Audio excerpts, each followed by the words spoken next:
This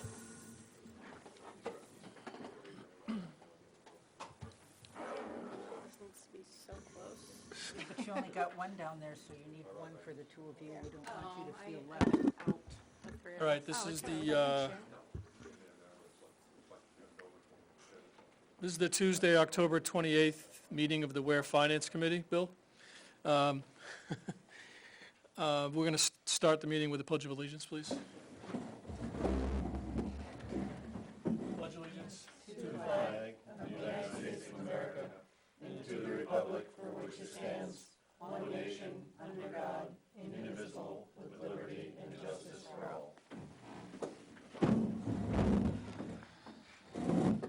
Thank you. Mr. Moderator, do you have anything that you would like to bring to the committee before we start the agenda? Or I do not. you do not? Nope. Okay. Okay. All right, just you were here, so I wasn't sure if there was any issues that you wanted to bring up. Okay, thank you. First order of business will be reviewing the 9/24 last meeting, draft meeting minutes for approval. Everybody have got a copy, right? Yep. I'll bring up, Neil replied, when I sent it out, he replied saying, that folks don't motion, they move. And I had put that so-and-so motioned in the minute, so I'm gonna change it To move. to, like, Chairman Flaherty moved. Okay, okay. Everyone's okay with that? I just have one tiny little change on the meeting schedule for October 28th. We're not going to do a CIP review tonight because the CIP is not ready yet, so we had thought about that at one time, but that'll be November 25th. If you want to move it to that one, you can. But, okay. So I will make a motion that we approve the Ware Finance Committee meeting minutes from September 24th, 2025. Second. Lori seconded. Any other discussion, comments, input? Yes, they were very good. Thank you. Yeah, nice job. Agreed. No more commentary, then all those in favor of approving the minutes, say yes or aye. Aye. Opposed? Abstained? Okay, the motion carries. The minutes are approved for final.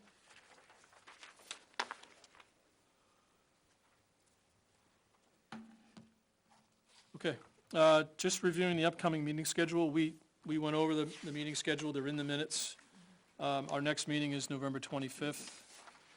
And we have 3 in December, 2 in January, 1 for finalizing language, and then 1 in February after the deliberative in case we need to do that. There are also additional dates on here for, there's a couple of possible dates for deliberative sessions. Does anybody have any dates that they want to add to the calendar as far as budget reviews for the schools particularly? Have they been announced? Is that? So I got this on the website, so it does say draft. So I guess it does say dates are subject to change, but this is the school board meetings for 2025, 2026. It includes John Stark, Ware, and the SAU, as well as Stoddard and Henniker. So it does include the budget preview days, the budget work sessions, and the hearing and the deliberatives. Nice. Okay. So I don't know if you want to Can you read make a that, or I copy can give and it send to that Kate, everybody? or, Is there a link to that? Was it yeah, PDF? it was online. Under the SAU website? Yeah, I forget, I think I had Googled something and that, I found that. Okay. But I can I can certainly. either Can I include take a link or put a chart in. Put a chart in for those of us who were link shy. Do you want me to take a picture and just send it to all of us right now? Could do that. Yeah, I do that too, yeah. The Ware School, their school board meeting, they're having their budget You know session, what? November 18th, That's 3:30 in the afternoon, they start with their budget session, At the workshop? budget workshop, yeah. And then they'll have their regular school board meeting at 3 to 6, 5, Okay. following the budget preview meeting. Is the budget workshop open to the public? Yeah, oh, yeah. Yeah. Okay. Yeah, we can go. There's not usually any public comment, although you can ask questions, I think, sometimes. But, Yeah, but it gives us a good indication of how the budget's developed and where the changes are and why something increases or decreases. So it's a good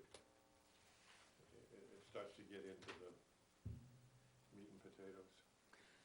On Yeah. November 18th, are there two sessions here, or is it just the heading?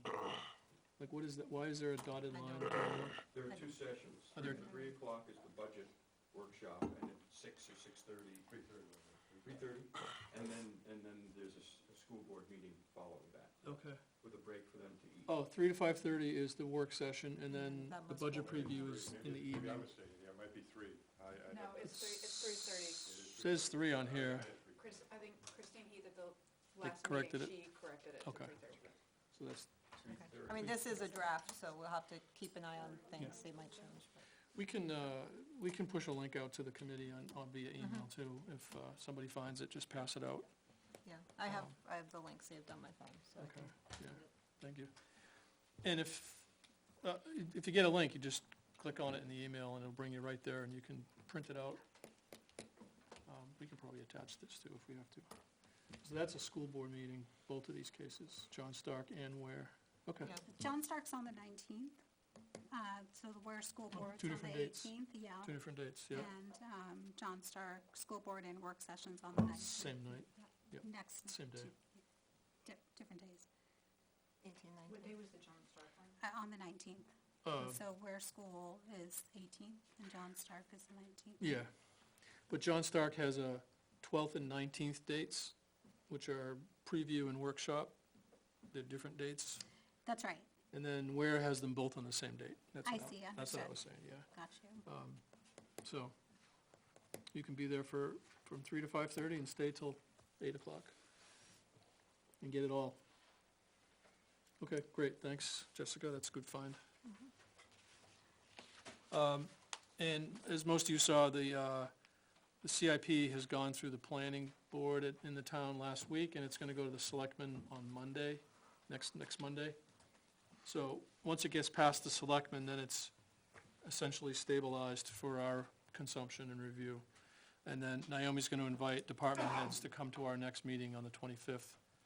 We'll have a couple of weeks of that data available, that information available to us, which should be available next Monday, Tuesday on the website, I would imagine, after the selectmen meeting. And then the 25th, we can ask our questions and do our discussion with the heads. I think Lori mentioned, there's probably not enough time for all the department heads, so I would imagine we might have them back. We're meeting again on December 9th, like 2 weeks later, so we can finish up if we have to with that, if we don't get enough time. Will that entire packet, the entire CIP packet be posted after the selectmen meeting? Guessing it would be, Okay.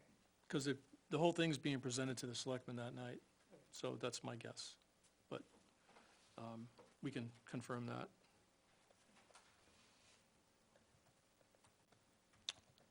And in the past, we've had the CIP chair come and present to us, really not the department heads. So I don't know how that's gonna work. Naomi mentioned that the department heads will be invited. But we didn't have a CIP committee last year, so I don't know how it's being done this year. So somebody will present to us. Well, the person, they have a chair this year because it's not Jack Dearborn, it's somebody else Somebody who's else. presenting that. So it might be them and/or the department heads, Yeah, don't know. because they're not anticipating, the department heads are not anticipating being front and center for CIP as of today.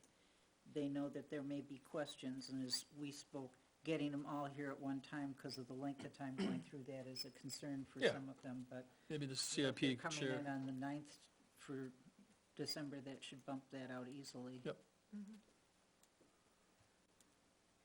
Yeah, I think those next couple of meetings will be CIP focused. Budgets aren't gonna be fully ready for review at that point, I would imagine, too.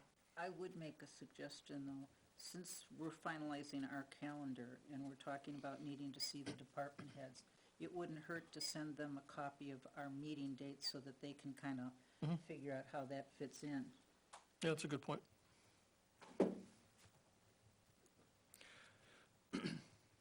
Typically Naomi would do that, town Right, administrator. but it I doesn't can hurt for chat with her us about to it. develop a Yep. warmer relationship.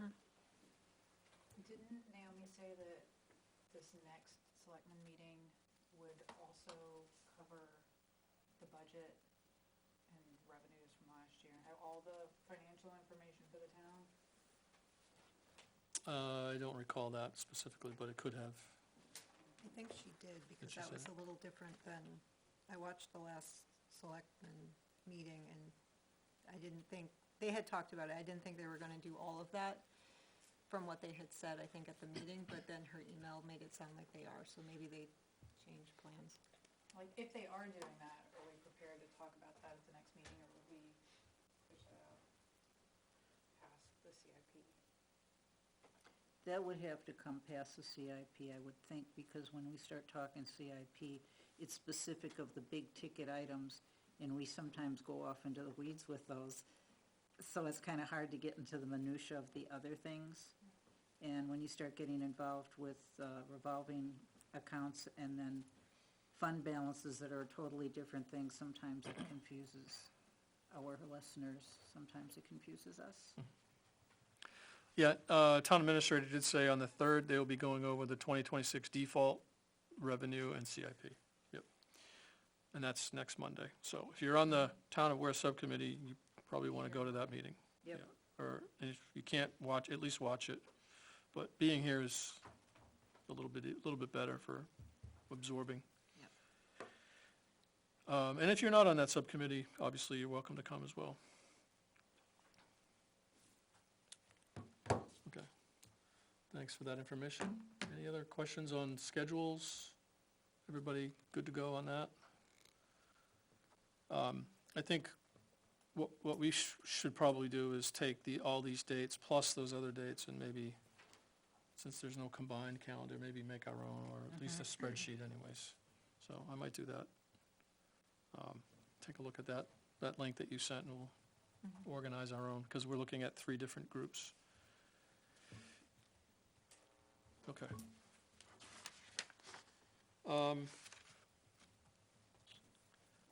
There was a SAU budget workshop last week, plus a Ware School Board. The next night was Ware School Board, right?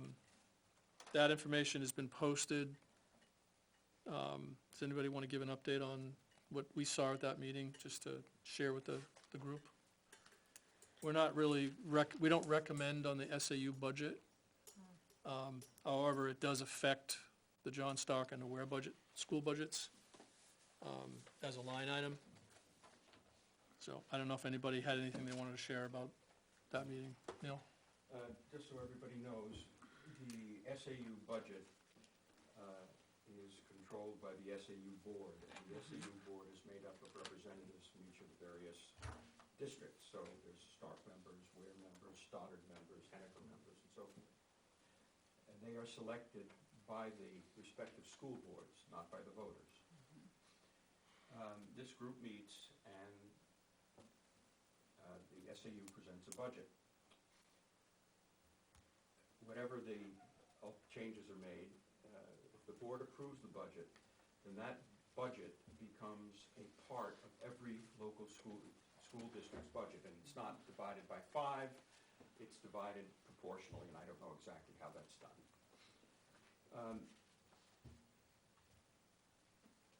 What I don't know is whether, if there's a default budget, that number still goes in at the amount that they agreed on. I suspect it does.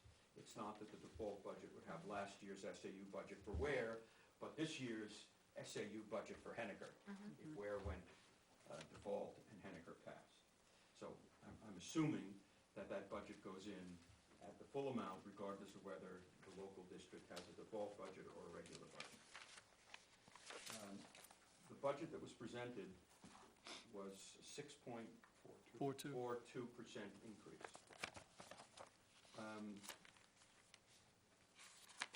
Social Security increases for 2026 are 2.8%. Inflation is running at 3% for the last month.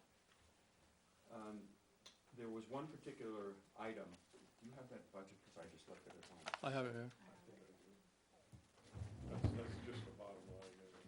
Yeah, Not the I got the circles around the You want the bigger ones. There was one item which I don't really understand. It's called wage salaries. Right. Okay?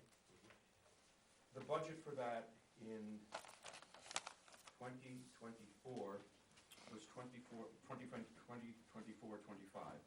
was $24,000. The expenses out of that were zero.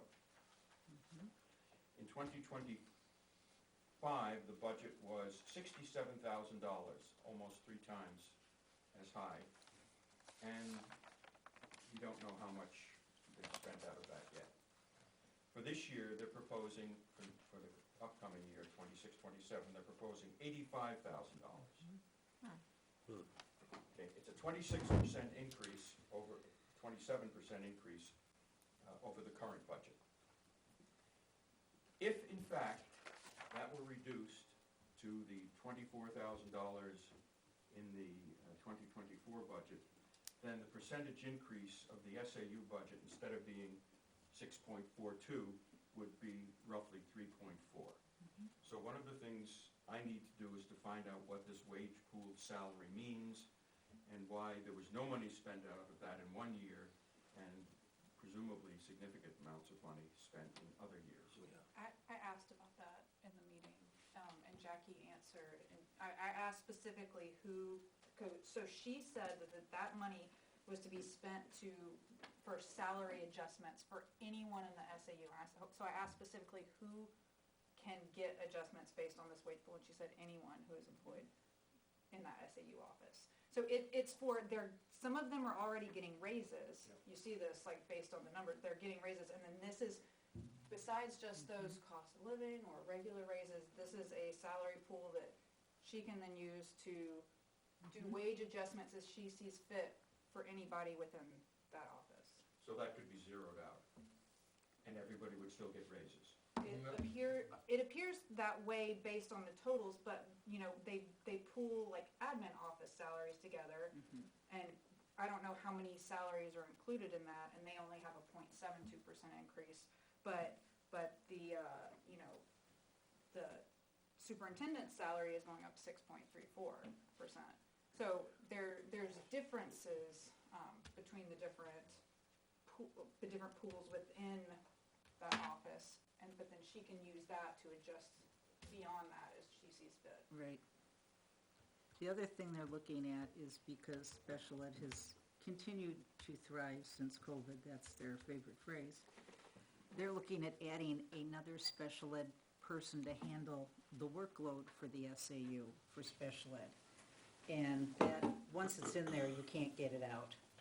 Because once the SAU puts bodies in, I've never seen them take a body out. I didn't, could you tell us whether or not they in fact have included a new position independent of this wage pool salary? They did not go there that night. Okay. They were still, it was still up in the air what they were gonna do, but if they really needed somebody, they could actually get somebody to contract for them. And that way, you're not paying benefits, you're not paying overtime, you're not paying any of the union costs because it's not there.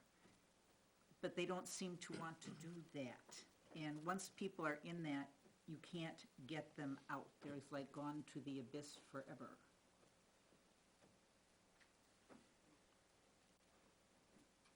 The other thing I would say to what Kate just said, where these raises are, I raised the question of, okay, like you say, Neil, 2.8% for the general public is generally what people are getting. These would be, the wage pool, I think is 3 to 5% pooled in, and they distribute it as they see fit. And because we want to, I think the gist of it is because we want to ensure we have, you know, keep our people well paid so they stay. So I asked the question of how many vacancies do you currently have on staff? At the SAU we're talking It now, was just SAU, yeah. and that figure was 0. And how many people have left? And I believe they didn't have anybody who had left in last year, or it might have been one. So I said, so people are happy here now. And I'm not trying to be cute, I'm just saying, usually you incentivize current salaries, if you're having trouble retaining people. You're not having trouble now, so isn't the norm of what everybody else gets a more appropriate wage increase? So that, I also have, if you'd like to see it, I bought enough copies of it, but it's on the website, you can find it all over there. I don't have the current yet, the 24-25 is their staff list, and the positions, the names, and current, and that salary for the year 24 to 25 school year. I don't have it for 25, 26, the cycle we're currently We doing. have asked for that Yeah. for, And, for all the years, and if you would, starting in 2022. I was just gonna say, I have that here too, 22, I have 22, 23, and I have 24, 25, and you could see how much the individual salaries have increased. Over a 2-year period, I'll give you one example, assistant superintendent, in 22, 23 was 118,650, and in 24, 25, that position, the person who was in it, that's been, she retired, and now I don't know what his salary is. But it went from 118 to 132 It's a big over jump. 2 years. I didn't know the percentage on that. The superintendent, I believe, was a smaller increase. I think she had 143 to 152 over the course of 2 years. I think one year, I remember Dr. Coe saying, I think she took a 2% increase one year, I believe. I heard Last year that. it was over 10. What's that? Last year it was over 10, Okay. and this year it's another 6.34. For that one position? For that one position? Okay, I can't, you had that, Kate? I'm sorry, I didn't have, I don't know, I can't say that. But anyway, I got a copy, if you wanna have them, just I'd love a copy of each. just for grades. Why don't you can distribute that, but I have asked her, and she said she would provide it for this for 5 years, from 2022 to 26, 27 proposed. So that we will see by individual, not named, but by position, what the salary increases have been over time. But the other thing that came out of that meeting that I thought was interesting is they want to talk to us because they find us less than jolly at backing their budgets. But Zach made the comment that unlike our personal budgets, they do not reduce the school budget. He came right out and said that, and I checked it on YouTube.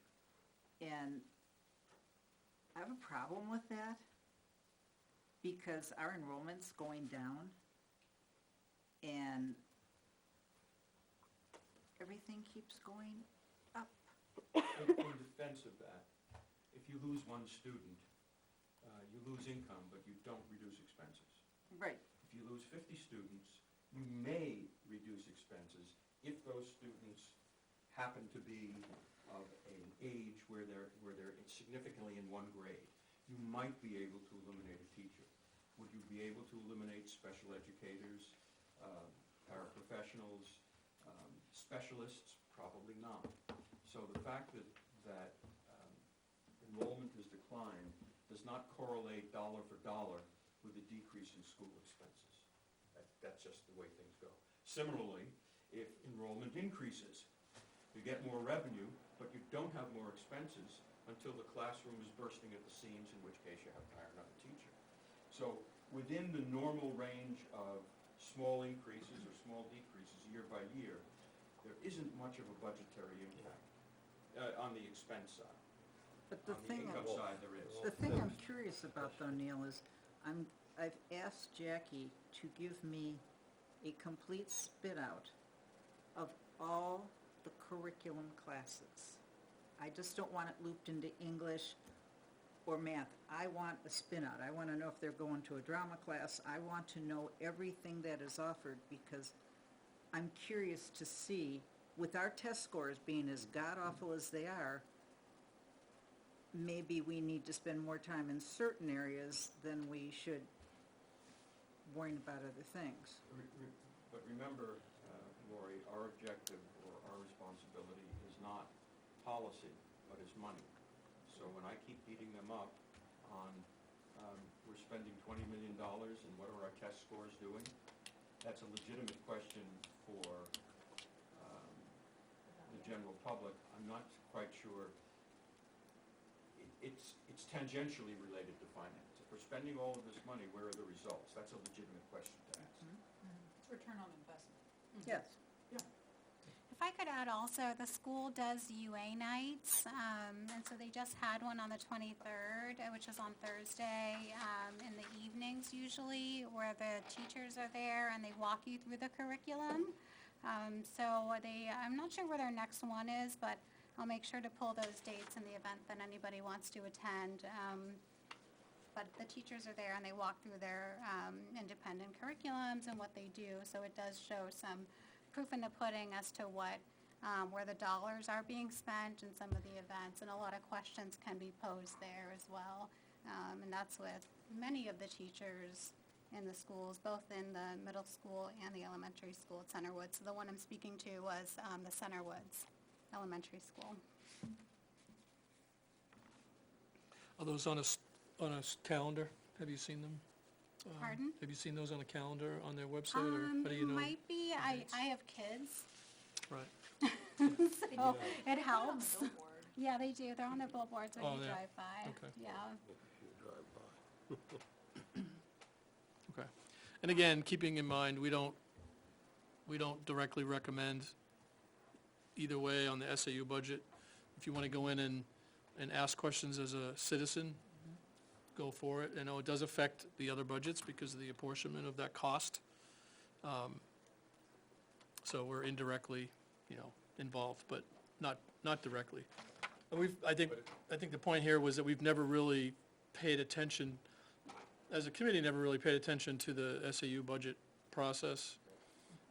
It comes over and it's like. It's, indirectly. Rubber stamp, and then it comes over and it's buried in each, Ware school budget, and John Starkin is a line item. But that's Yep. it. And it's nice to know, Yeah. even though we may not, I think they know that, I think that larger SAU board realizes that our finance committee is interested because we were there with a few individuals, so Right. they're interested in how we develop this stew Yeah. that gets distributed. Because it is in the budgets, it's not reasonable to consider it, to say it should just be a black hole that we don't pay attention to at all. Right, Yeah. right. But for example, I would have encouraged, and I think I did that night, encouraged the school board representatives there, why they don't question the 3 to 5%. Why am I doing it Right. from? There was one member who questioned a few There was. things like There that, was. yeah. There's one, I think he's a newer member from, Is he? Okay. fellow from Henniker. Henniger. Yeah. Okay. The only other thing I was gonna say in that SAU budget, when you look at the totals, like you said, 49,000, 18 of that is for the 3 to 5% distribution. $49,000 increase is the total salary increase. 67K is healthcare benefits. When you look at those two numbers, that equates to most of the increase. 85% of it. The distribution, what happens with that, those aren't the numbers that get directly passed on to us and Ware, because they're distributed across Stoddard and Henniker, the four school boards. But they said 37.8% of the burden or the load gets distributed to Ware, and 26.4 to Stark. So when you add the two of those together, the Stark would be further Yeah. cut, by about a 75-25 is historically what it's been. We would still get 70% of the 26% that start. I'm starting to bury numbers here, but we get a portion of that number. That's the number that you see, Sarah, in the Ware school budget. That's the SAU portion attributed to Ware, distributed to Stark, and the Stark budget, which then gets further cut, about 70-30. So roughly more than 50% of the SAU budget is paid by Ware taxpayers? That's pretty, Yep. I would say 37 and 20, if you take 70% of 26%, that's about 14 or 15 added to 37, is about 52% of the SAU budget is paid by Ware. The interesting thing is, with the town, they've started looking for new health care because everybody's recognized it hasn't been going well. The schools, we have been at them for for the last 4 years about healthcare. They are finally thinking maybe of doing something, but the healthcare is high. One thing I'm thankful for is they don't use the healthcare program that is causing more of a burden with like Claremont and Concord. Oh, and some of the others. absolutely. They don't participate with that. Yes. They've looked at it and they said, no, we went with this. But there are some other, they went into a number of other issues on healthcare looking forward and how it's being managed. And the main gist, I think, between that and special ed, and there's other issues floating around, with open enrollment and schools that take students from other towns. The bottom line of all that put together is it does make it difficult for them to develop a more finite budget with a lot of variables that are swirling around as they move forward. That's about all I can say on that. Is that what you got out of that? Yeah. Okay. It is difficult to, not as much with the SAU budget, but with the individual school we have district the school budgets. boards, The special ed is kind of Right. snowballing out of control to the point that they don't know what to expect, and it's, They don't know till the It's- school year yeah, starts. it's impacting the budgeting process. Right. They've I would- touched on it the past couple of years. And yet they just had the public hearing to draw funds out of the special ed trust fund to help cover those unforeseen costs. But I wanted to add one thing about the SAU budget. So we were talking about the healthcare costs. So the healthcare costs for the SAU budget are up 21% this year. Like, it's a very big jump. Yep. And when I asked about what percentages the employees are paying, it's a 95.5 plan. Yes. So the taxpayers are footing 95% of that 21% increase. That's right. So it's a really big jump. One thing I heard, and I don't know if I heard it correctly, was that they were matching what was done in Ware. Yes, that's what they said. They said they had the same benefit plan that Ware had, which means that, The town of Ware? no, No, the Ware School School District. district, okay. And so I worry that that's what we're gonna see, in the Ware budget when it comes out, is it's gonna be a similar jump with I wonder similar if the Ware distribution. school board members, when they negotiate the contract, are trying to change that 5% to something higher. I couldn't believe it when they said 95.5. That seemed, I don't know, it seems unrealistic. So that cost sharing is something that's negotiated in the contract, Yes. right? Yeah. Yeah. Two other small items. Just to, can I ask, just a clarification? They handed out a proration sheet for the SAU operating budget for 26, 27. Do I read this right, that our share is 41%, under the combined column? 41 instead of 50? Am I reading this wrong? This is the sheet. Yeah, the bottom grid. I just wanted to make sure we weren't putting out an incorrect number. I think, No, it's 41, is it this one right here? yeah, the bottom one, 41%. So Ware is 41, but then John Stark is 29, and we as Ware.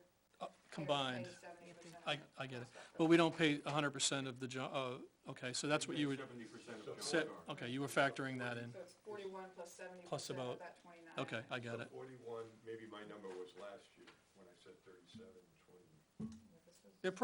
They're pretty close. I mean, they're not that far from last year. All right, so I just want, it was me that was misunderstanding what you said. Where taxpayers, not where school district. Right. So combined, it's about 50% roughly. Yeah, I got it. Thank you.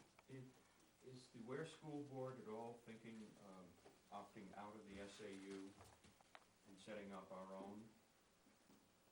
Is that something that? I haven't heard that. Yeah. They talked about another district, I think it was, is it Deering? Hearing. They want to separate onto their own district from a co-op, is it right? Yeah, they're with Hillsborough. Right. They talked about that at the meeting, but I didn't hear anything about, They didn't seem SAU inclined 24. to do that with us.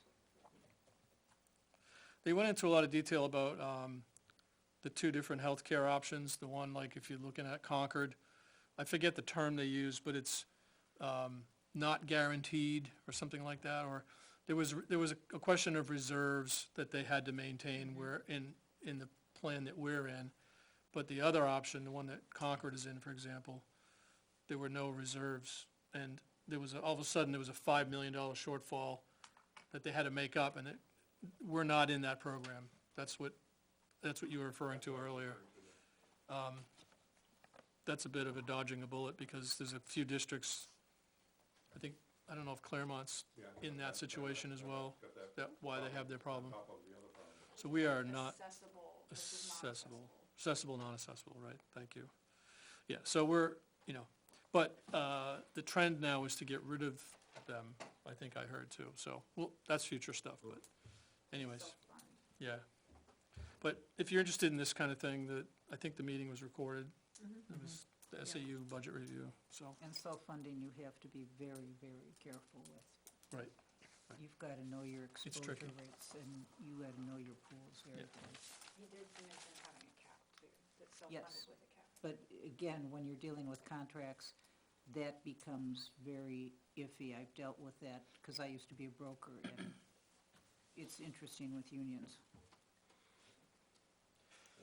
Just two. Oh, yeah, two sorry, quickies. I cut you off earlier. Specific numbers, 821 students in the Ware school system as of 1 October this year. As a Which is- whole, all three schools? Ware schools. Ware school district. schools, I'm not talking John Stark.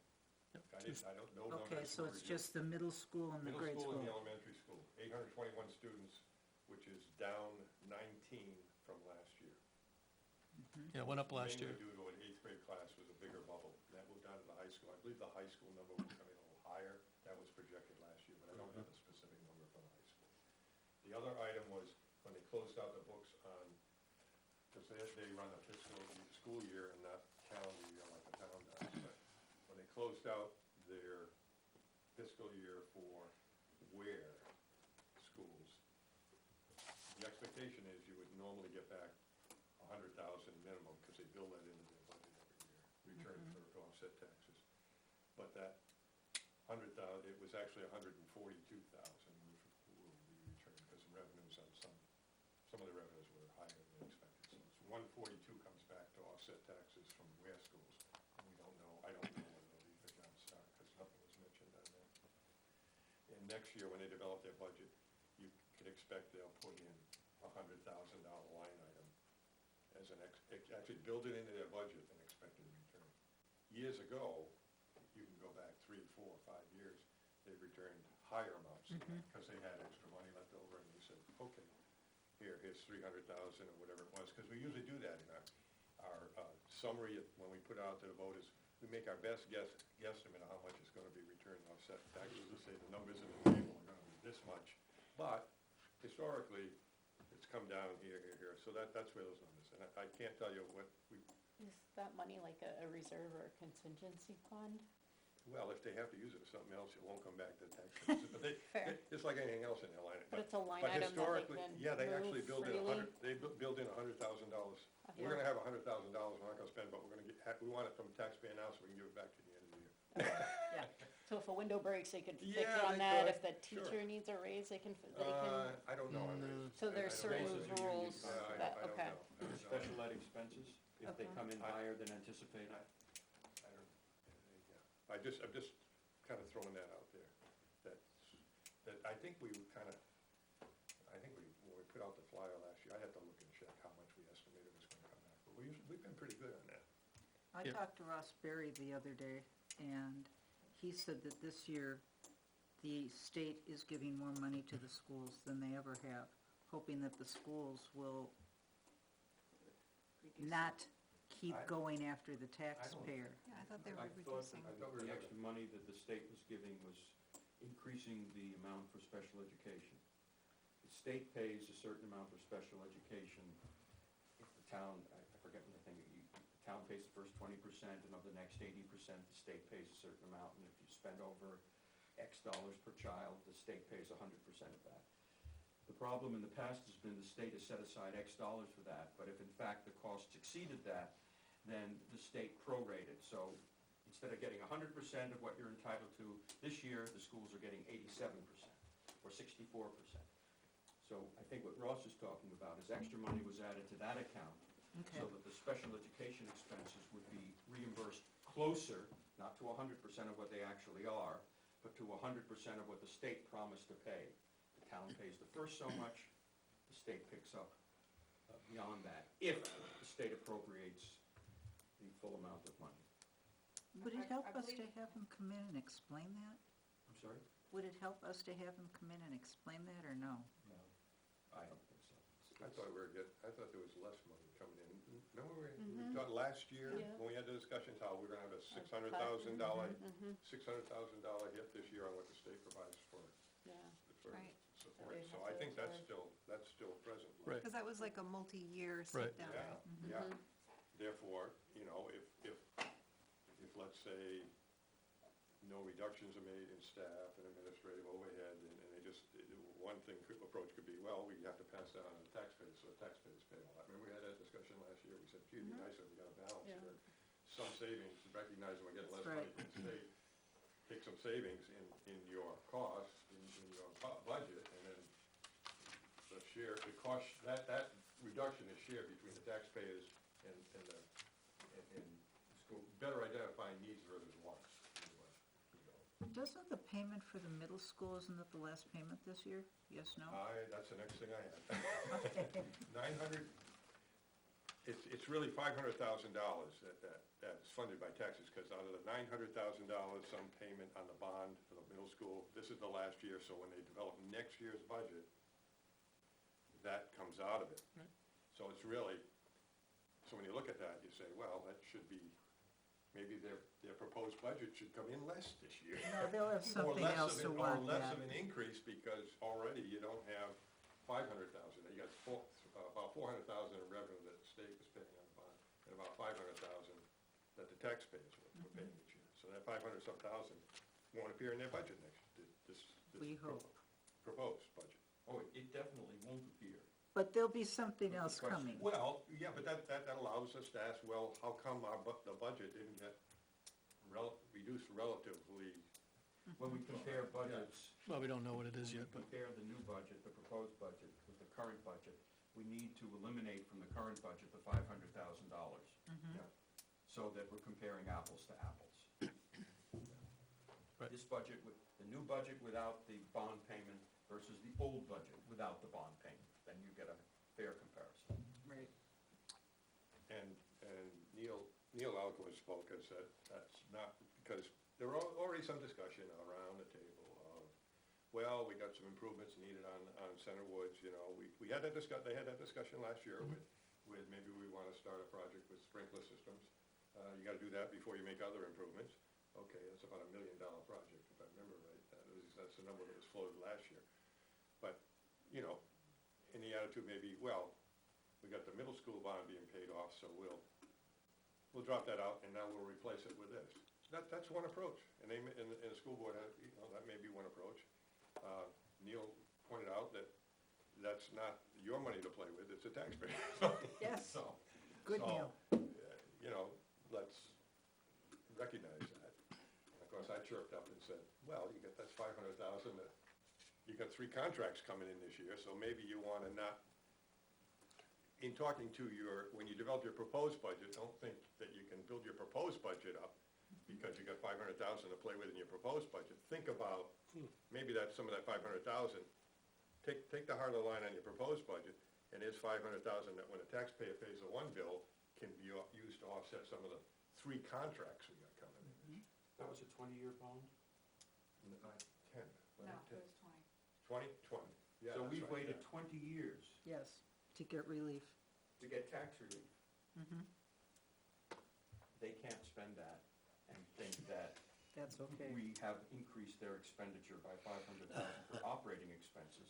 When we were paying for 20 years only, 500,000 a year for a building.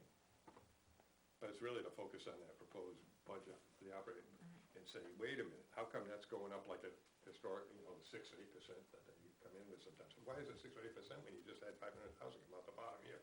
Wait a minute, let's bring that down, and then use this to return to taxpayers maybe, or help offset the cost of these contracts that come in. Now I'm said enough. So in our future meetings, we'll have agenda items for subcommittee updates. There may not be an update, but we'll have a slot for it, you know, John Stark, Ware School, Town of Ware, and then worksheet redesign, those are our 4 committees. We won't talk a lot about the SAU budget in the future, because it'll have been passed. Again, we don't have a lot of control over it, we can chime in, but you won't see that on the agenda. It's on there tonight just because we did participate, some of us did participate in that meeting, so. Is there anything missing from future agendas that people would like to have on there, other than other business? I mean, we have the 4 subcommittees. I was gonna ask if I could add something else about the Ware School District. Oh, another point? Before we move on. from Okay, that. go ahead, yeah. So they did have the public hearing about the Special Ed Expendable Trust Fund and being able to draw from that because the special ed costs this year are much greater than anticipated. And they got approval for that, but the superintendent will bring any actual expenses that need to come from that to the board and let them decide before it actually happens. But when they were talking about giving budget guidance to the superintendent, the Ware School District Board was talking about they wanted to increase line items for special ed because we know that's a cost that's continuing to increase. And then they also wanted to come up with a way to help replenish the Special Ed Expendable Trust Fund. So as money presumably gets taken out of it this year if we need to, the only way to refund that money or to put money back into that fund and replenish it is to have something on the ballot for voters. Warrant for article, voters, the yeah. warrant article And for it. no matter how it gets replenished, it has to be approved by voters. But, so there will probably be something about putting additional funds, appropriating or reallocating funds to go into that trust and also bumping up the budget for special ed. It didn't come up in the discussion, but going forward, they have at Ware, for the Ware schools, they've got several accounts with money in them for roofs and special expenditures, and you don't hear a lot about them, but they've got several $100,000 in each of those accounts. Chris Roy actually brought that up at this latest meeting. He said he was re-familiarizing himself with all the different accounts and making sure he knew what they could all be used for. Because in they've case been they need to draw sitting from some there. of those. Well, for a roof, you need to Thank you. build up some kind of fund, right, for when you actually need to use it, right? Right. If you do use it, you then need to replenish what you use so it's there for the next Yeah. time you need it. Right, Or you exactly, take a but bond you don't out. go from 0 to all of a sudden a huge chunk when you need it. You Right. need to have something. Are you talking about special funds or accounts? They've got some You're special, talking about trust funds. Sabina. yeah, Yeah. I have it, and I don't think I bought it with me. I think one that has like 750,000 Yes. in it, and there's some other, there's a listing, it's on one sheet of paper, and I've got it, Okay. but I don't think. So that would be the equivalent of like a capital Yeah. reserve fund for the town where they buy things from it, Some or for- building maintenance smaller. fund. Smaller amount for like, development of playing field, playground. Okay, This and that, but, you know. it'd be good to share that, if we can get a hold of 750, and it. there's some restricted, they can't just go and grab it, each trust fund has its own caveats of how they can be used. Right. What they could be used for and how you can spend it. Right. Is there any red flags you feel sometimes on we the forget about balances, them. or- I don't Yeah. know enough No. about them, Okay. and how they're handled and the details of each trust fund. But as a quick aside, I think we talked about this last year. I didn't ask it there, but probably gonna ask Chris Roy on the side.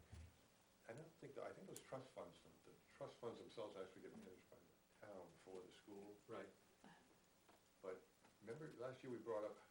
that you they got don't 700 make much and they could do more with them, yes. Well, how about interest on a $750,000 account? At least 3 years ago or so, when I looked at the sheet, they got $750 interest on it. And I said, gee, Oh. why didn't you at least get, oh yeah, why didn't you at least get 3%? I don't know what the answer was on that, or what are they getting at? But if you had 3% on $750,000, you might get,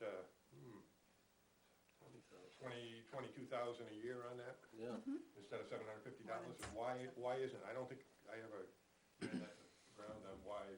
Is that the trustee of the trust funds that manages that, or I who don't- does Yes. that? Yes, the trustees of the trust funds where hold all of the trust funds Is for that you? all of the school, for the school trust funds. And that's a school trust fund, the 750?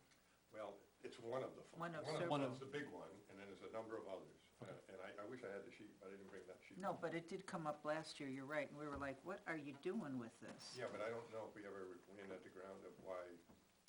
I don't think we got a A satisfactory definitive answer. answer. Well, you can't, I think it was, that's you can't do it, you. how it is, or we can look into that, or some Yeah. I think it general. was, we Yeah, can look yeah, into it. yeah, yeah. Well, maybe, Some groups don't want to invest it because then it's not liquid, when you Yeah. need it. That Yeah. could be one thing. okay, But there's still high interest bearing savings accounts that could get you yeah, closer to 3% probably, yeah, where you can get access to the money. yeah. Losing access is a concern. Like, if you don't have a 5-year plan for that money, Yeah. you can say, well, we can take a portion of it and put it in a CD, because we don't need it for 4 years. I think that might be part of Yeah. what you might hear, I but, mean, it's how you, if it was your money, how would you manage it, sure. I wouldn't manage it like it was being managed. I don't think anybody spent a lot of time watching it, so nobody's really gotten excited. but There might maybe not be a it's time. plan for how to use that money. It just might be ad hoc. If that's the case, then they don't want to make it non-liquid, illiquid. But again, there My are, next question back would be, when's the last time you took something out of it? sure, And needed it to be liquid? those are good questions to ask. Yep. The answer's 3 or 4 years, and I said, fine, put it in a 2-year CD. I don't know. There are some subcommittee meetings coming up for the Ware School District. Some may be of interest. There is a curriculum committee on January 21st at 6. There's a what? Curriculum. Ah, It's noted on their minutes. January 21st.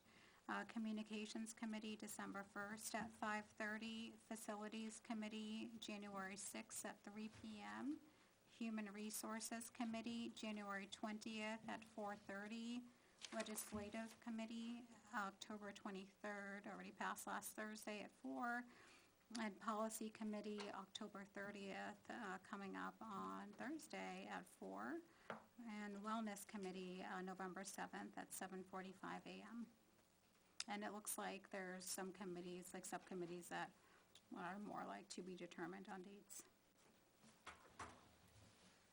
You said facilities, and it reminded me, I did bring up at the SAU board meeting that I thought it would be a nice thing for, the SAU to work with the schools, to work with the towns on CIP. Types of, so we go through our town CIP, but we don't match it up with the school CIP Right. programs and make sure that the town and the school aren't asking for really large ticket items in the same years. And I think it would be good for the town as a whole to try to plan those together. it would be And- logical. So apparently Henniker already does this with the facilities guy, the SAU facilities guy, Tom. And so I talked to Tom, and he said he'd reach out to the Ware CIP, which I know has already happened this year. But he's working on CIP plans for Center Woods and the middle school right now. And so maybe next year, and as CIP moves forward, they can kind of coordinate to not hit us all at the same time. There's some really good information on the budget folder as well, that includes the master contract as well for, it's like 25 through 27. Yeah, the John Stark contract's also on there. I don't see that calendar, though. I've been trying to find it. Oh, I mean, I have the link saved on my phone, so I can, Do they already have the John Stark contract out, or are they just trying to redo this? That may be the one that they had, 25 to 27. Yeah. Oh. That's not. That was the last one. That may be the one that failed last year, the one that, Oh, that's what it is. yeah, you know what I mean? probably. Is that Okay. failed? And then they'll scrap that, and they have to start over again. But I think, I think 25 to 27, I think, if anything's out there, it's probably the one that failed last year. All right, anything else? Just to note that Carrie and I had shared information with each other about the worksheet redesign. She had a couple of ideas. I also realized that, has the mailer ever been available online in the past? Do we know if that's the case? It's always been mailed, obviously, but, Could we PDF it? yeah, we talked about that would be nice to put online. We can ask that In question. addition to mailing. In addition to mailing, yeah. Absolutely. Some people might not get it, but also just to have a PDF of it for future reference is nice. I carry those things around with me. Their husbands take off with it. Yeah, somebody, yeah, it ends up going in the fireplace at some point maybe, but, so Carrie and I we're on the committee for worksheet. We're gonna get together and discuss how to refine the worksheet and also what information could be available online to the public during our process and when, if anything. Doesn't mean it's gonna happen, but if there is a point at which it makes sense to put information out, we can consider that, using the town website. Things move pretty fast once we get into it, so I don't know what that is just yet, but I think the worksheet could use a little facelift that we have at least, so we'll work out a time to get together and talk about that. If anybody else is interested in being on that, just let me know. Right now, it's just me and Carrie, so that's the only update I had from that. We'll keep that on the agenda each meeting, just to talk about anything that's happened. And you know that Kyle sent him an email saying he couldn't make it tonight because of, he was stuck at work. I think he's the only one missing, right? That's it. Any other topics of relevance that people would like to bring up before we adjourn? Yes. Neil? Imagine you're on the other side of the table, you represent the school board or the town, and you know there's a finance committee out there that's going to scrutinize your budget. And you have no clue as to what they're going to do, because they've never said. So you work up your budget, you try to be as conservative as possible, and you come up with a particular number. And the finance committee then looks at that and they said, we can't approve this, it's too much for the taxpayer. Recommend. Recommend, yeah. So you go back to the drawing board, you see what you can do to cut this and that, to try to get their approval, because you know your budget is more likely to pass if the finance committee favors it than if it isn't. I wonder if really that's the best way for us to operate. Wouldn't it be more helpful to the budget makers, not us, but the people who actually create these budgets, if they had some idea in advance of what standard we were going to use in judging their budget? For example, let's assume, because of inflation and Social Security increases, we say that any budget that comes in at 3% or less than last year's budget, the Finance Committee will approve.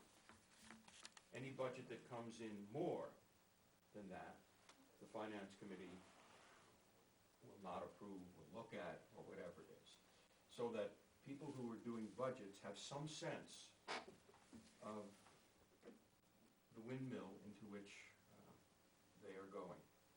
I think instead of a percent, it would be good to send a list of probing questions for them to consider.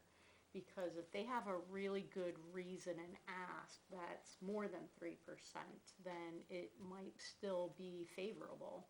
The road construction's a large budget, and we're really big on, trying to support restoring the roads. So I think it's kind of like more of a list of questions, and then rather trying to, and then maybe the percentage could be that guiding question of like cost,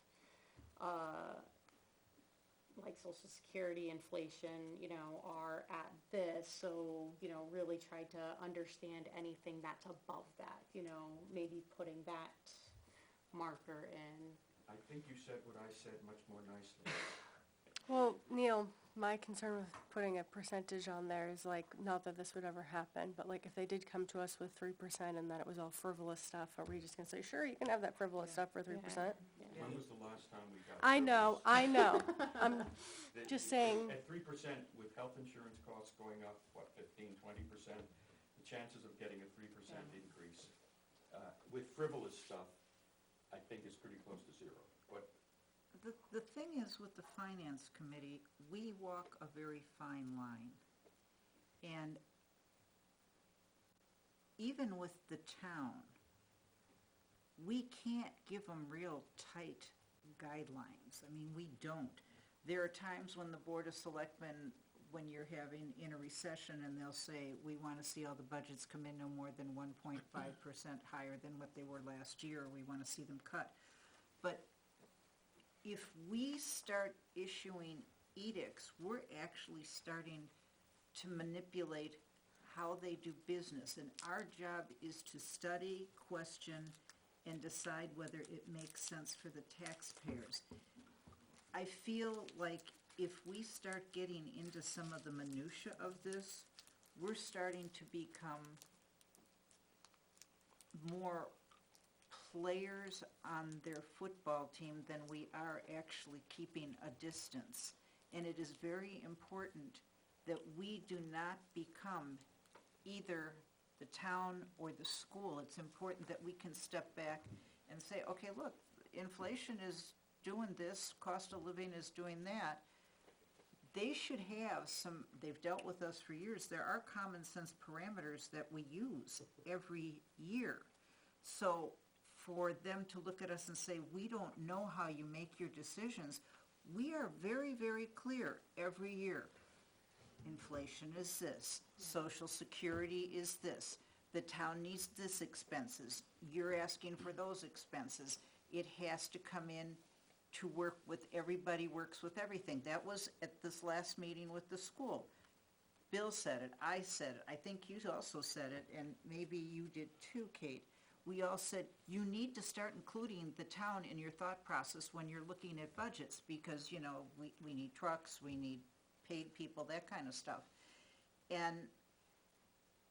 But if we start giving them parameters, we are now becoming them.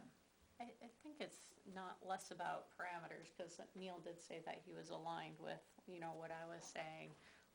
So if we're speaking the same language, then it's not about parameters, it's about questions. And you were saying that, you know, you can look at past history and it's a common sense of logic. So if we document that common sense logic that we're using and the questions that we're commonly asking, we should be able to like post those questions that they can easily remind themselves, okay, these are the type of mindset questions that they're using that we should consider for the budget. Right. I think that would be open, honest, and clear, you know, that way they can.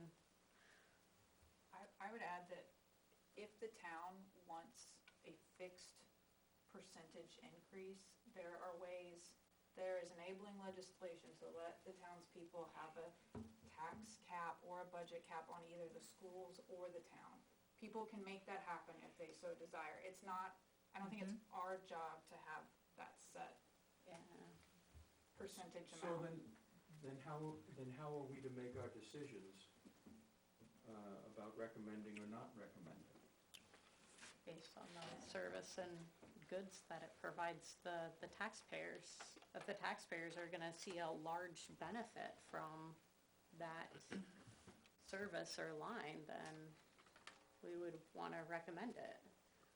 However, we also prioritize things, right? It would be nice to let everyone have everything, but there are certain priorities of what's more meaningful and impactful.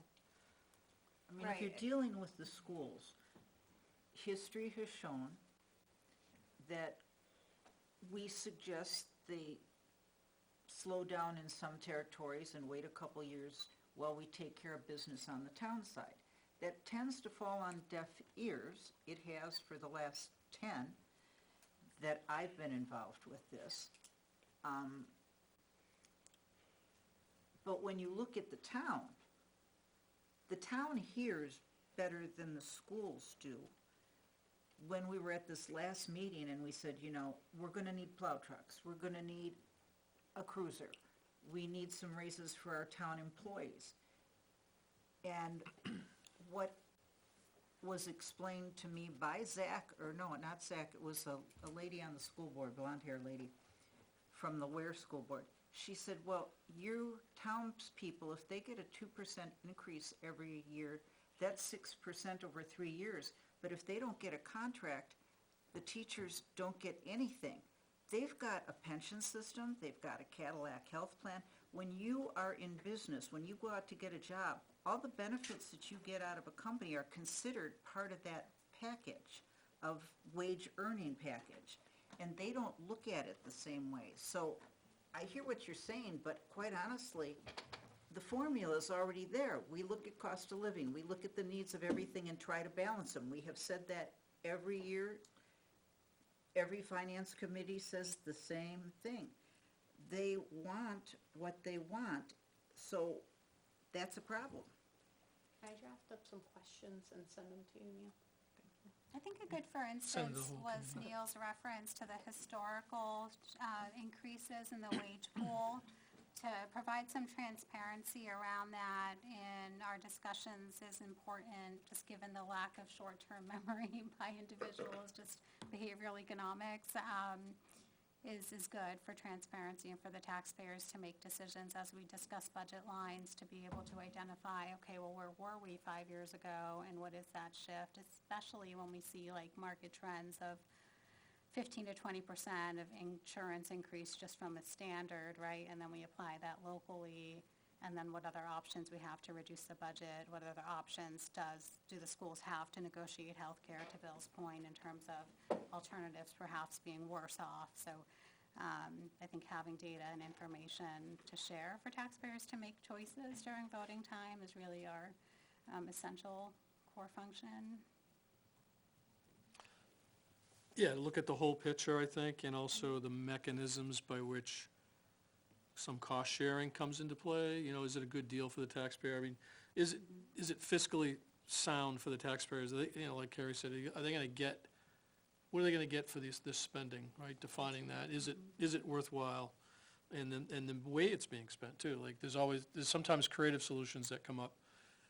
Police chief has come up with, you know, taxation for a part of a vehicle, but he's got a grant, or, you know, I think that happened for a plow truck a couple of years ago. So I think if we look at the funds and the mechanisms of how the item is gonna be purchased or paid for, that's part of our purview as well. Is it creative, and does it help the taxpayer not have to take on the whole burden? And also, I was making some notes, you know, what is the return on the investment?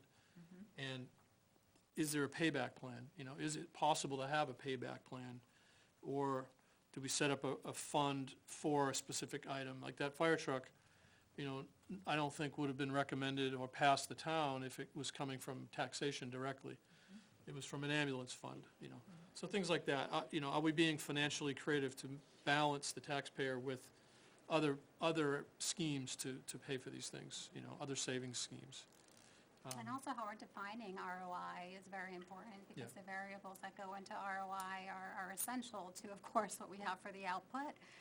So we want to consider that and how we translate that with the budget, right? So that can be like a whole night on its own, which I love. But I think we have to remember that, because Neil, I like the idea in concept, and my concern is that if we were to say something and set an expectation, that then, because it is a balance, they put their budget together and they come and we ask questions and they discuss, and this is why we did this, and this is, so we consider everything, but it's on balance. And then if we make a recommendation for or against that doesn't meet the expectation we set, because on balance, that's what makes sense. That's unfair too, so. The problem is they have no sense of what our expectations are. But they That's should, not true. because the finance committee this is not our first year. The finance committee has been longstanding. We put our recommendations in writing with a reasoning for it. They've come, they've asked questions, so they should have some sense. It's not like this is just created this year, right? This isn't like brand new and nobody has any sense of things, If so. you have a new department head, it could be fair that it would be their first rodeo, and it would be. Do we have a first We department don't. head? But we could. We have. People change, things Well, right, but. rotate, No, and that's a good so. point.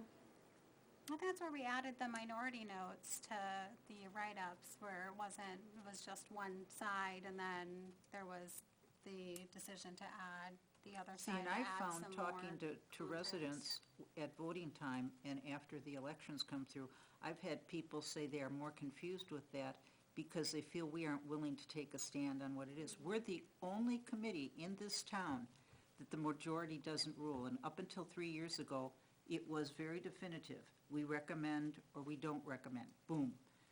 Now, I don't know when that came into play, but people are 2 years very ago. confused as to why we are feeling the need to backpedal on what it is we've decided we're doing. It's giving the I don't- minority the Yeah, vote. I disagree. I think, I'm an advocate for putting that in, and I was on the board when we didn't put it in. And I was ticked off, to be honest with you, and went back at individuals. But I think more voters would say, oh, here's a recommendation. It's 7-3. Okay. How come those, I don't like that, but what was the reasoning of those three? Right. Why did US Supreme why Court did- does it. More people would ask and say, I wanna vote this Our way, town but I does wanna not. know why those No, three. the Am I town right? does Right. that. So you put both of them out there, and it's open communication, it's sharing all the information we had as a committee, sharing it with the public, and they can make their own decision then. If So- we just say, the vote was 7-3, and we all came together in a kumbaya moment, and we're not gonna tell you why initially, because those three never went with the 7. Right. it So, wouldn't dilute the recommendation, it was just further yeah, it was further information, hey, transparency. these are why these three people Yeah. voted that And way. it gave a little bit different of a picture, saying Yeah. that this was considered and discussed, right? So it Yeah. gave a little bit higher of a scope that was discussed. Yeah, the selectmen don't do it, but None of they're, the committees or but they're boards do. presenting articles and budgets, you know. I look at it and say, we're the only one that does it right. Maybe we empowered them more, that they didn't just blindly go with our recommendation, and they maybe more sided with the minority votes. I mean, we're a small sample of the town. I mean, we're how many people, 11? Well, we have a lot of Out of influence. 9,000? I think it's fair to do that, since we do have a lot of influence. People don't have time to catch up on Yeah. things, and it gives them a balance. Fuller picture, Yeah, it's a fuller picture. yeah. I don't know, I like it personally. Supreme Court does it, it's good enough for me, you know. They have minority report, you know. So Neil, it almost sounds like you are wanting a rubric that both the department heads follow for creating their budgets and we follow for judging their budgets. Is that I- correct? Or am I? I don't know Just for the what schools. the meaning of rubric is in this context, but my What you purpose- would grade my- something against? My thinking was that this would give some sort of a target for various boards to prepare a budget. And presumably, I would think, in years with major health increases, they're going to have to come in and say, for example, this budget goes up 3% with the exception of health insurance, which went up 21%. So the total is higher than your 3% finance committee, but here's why.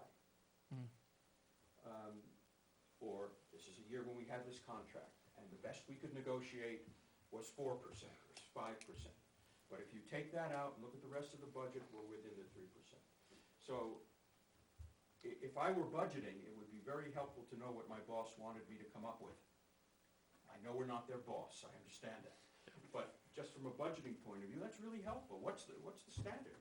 So instead of saying, we will recommend budgets that are up to 3%, you could say, be prepared to discuss why you're above 3%, the drivers. Defend it if it's above 3%. Yeah, as a standard. Yeah. It's not an absolute, but it's a standard line for us. That's not good either, because you're giving them that you can increase every year. You're not teaching them, like everybody else, It's that we using have to live on a budget and start throttling back. And If that's If you- your objective, then in a particular year, it might be minus 3%. If we have a serious recession, for example, where employees are having their salaries reduced, not just in Ware, but throughout the country. Right. Because there isn't enough money People aren't buying things, we can't make a profit, so we're COVID. cutting salaries. It's one thing if you're in an organization like the state where you have to write customs, have a balanced budget. You can budget, there are different ways to do that, of course, but there's a standard, and everybody knows that. And when the governor presents her budget, that's the standard that she's using. Okay? We don't have that standard here, and I thought the 3%, or whatever the inflation Yeah. rate is, would be a reasonable thing to do, especially times now where the economy is humming along pretty well. But I like the idea of saying, okay, justify it if you're over. That's an interesting thought. What the But anomaly that certainly is. gives me some guidance as a department head or as a selectman. And the schools do a pretty good job at that. They usually point out the drivers, the things that are driving it up and the other things that are being reduced. That's always nice to see. They're not looking at the CPI or anything like that, but, No. but that would be, whatever the current inflation, I don't know what number we use, there's a couple of them, but, That's usually their effort to try to get support for a budget by saying some things are beyond our control. These are the drivers. We Right. can't do anything about these. We had all these special ed kids, health insurance rates went up, et cetera. So they're doing it for a very different purpose, and perhaps the suggestion that I had would result in everybody doing it that way. yeah. For that inappropriate purpose. But the town really isn't the problem. I mean, they're already, every year, we've been on this, you and I, this is 8 years, split up. You've been on it for a much longer time. The town isn't the budgets that we have the problem with. We don't fight with highway. We're not fighting with PD. Yep, but Lori, over the years, how many times have we recommended a default budget? Correct, but A how, lot. yes. And but it's a much smaller number, Neil. What I'm concerned about is when they make a statement of what does it take for you to get on board with us, and that was a statement that was made, that is not something we're supposed to be doing. We're not supposed to give them a written list, if you do this, we will sit here and give you the okay, that we have to evaluate what they do and compare it to the town also. It's not just what they do, and that is what they do not understand. That what they do affects the town. They have never, They being the school. yes, because that's where the target problem is. That's where this all stemmed from. And if there were a give and take, I mean, you're talking about trying to get them to do a CIP with the town, but when you're doing that, there has to be a give and take, and there has never been with the schools a time where they worked with us on the town. Never. In the time I've been here and lived in this state and watched the town of Ware. Enough discussion, let's see what Kerry comes up with, and we can continue this at some other point. Yeah. But if we're going to do anything, we have to do it quickly, because obviously Right. the budgets are being developed. Yeah, The only thing I'd say is if we were a budget committee and had more. that would be yes, different. no Yeah. control, Yes. I think that's really. Yeah. That is correct. Right. For a finance Yeah. committee, I think what we do is we try to communicate and give them the feel. We don't tell them the specifics of a number, but we say, hey, we've got 3 This is our contracts coming up this concerns. year. You know, we've said that already at the initial. It's 3 contracts, so that's already gonna add a considerable cost. So when you develop your budget and you know that they're gonna have 3 more contracts coming in, recognize the impact of that, how we're gonna feel. Because as Zach asked me, what's your job, he asked me what my job was. I said it's to review the inputs, look at what needs and wants are, where we think, you know, trimming the fat off the budget. But, because we're looking at it from the standpoint of also balancing the request with what we think is reasonable for the taxpayers to pay. So it's a balance. We're in an advisory mode, not a control mode. What we think is reasonable, Yeah. okay? Well, let's figure out what we think is reasonable and let them know. That's my whole point. I think it depends. Yeah, it depends. There's That's 11 what makes it people here tough. too, yeah, it is tough. That'll be nice to see what their preview looks like on the 18th. It'll come in, and then it'll come down, so It always historically, how does. we always operate is, Yeah. the initial one will come in like this, and then it'll come down some to show that they're making progress and how we feel about things, and then. I think, Carrie was kind of mentioning this to me when we were briefly discussing worksheet, was, one thing that's helped me is to look at the big picture. You know, school, town, you know, John Stark, where, town, we put it all in the spreadsheet, right? Then you can see the impact as a whole. Maybe at some point, there's a milestone where communicating that out, making all the players aware of what the other players are doing at the same time, because Town Aware doesn't know what John Stark's doing. I mean, they could, but they probably don't, you know, they're looking at their budget. And looking at the overall impact, it might be a point where communicating that could help. Yeah. The department heads I are think much I'm more aware of the schools More cynical than than the you schools are, are Tom.